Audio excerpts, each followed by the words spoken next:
Hey guys, what's up? It's Giuseppe. Thank you so much for joining me. Now, what I'm going to show you really quickly here is the intersection between your personal LLM and tracking with Google Analytics and Tag Manager. Okay. When you want to run ads and you're going to be running ads on Google Ads, you're going to run them on Google Ads. You're going to want to track them through Google Analytics, and to combine those two and get them together so that way everything makes sense, you're going to use Google Tag Manager.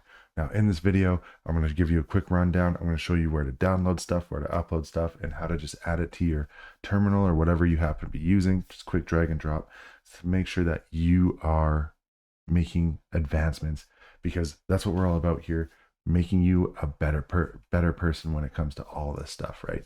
Let's make some money. You deserve it.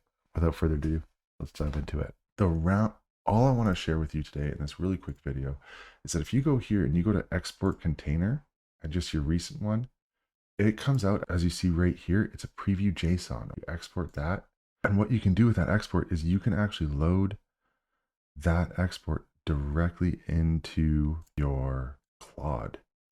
So here's a Claude. And because it's in the downloads, I'm just going to drag it directly into downloads and say, just press enter.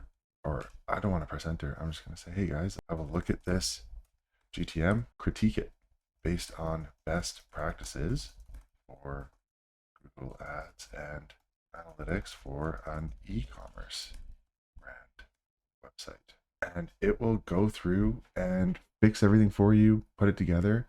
And then when you're done and you want to put it back, I'll show you here. You just come in here and you click import container, right?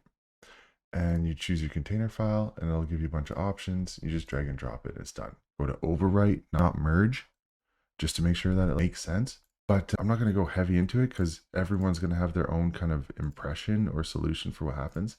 But it gave me best practices right here. All this stuff is just happening. So I'm keeping it super simple. I just wanted to rip something out for you guys. And I hope it works for you. Anyways, if that is it and you like this, please hit the subscribe button. Feel free to come and hang out again in the future. I'll be happy to hang out with you, and I will see you later. Bye-bye.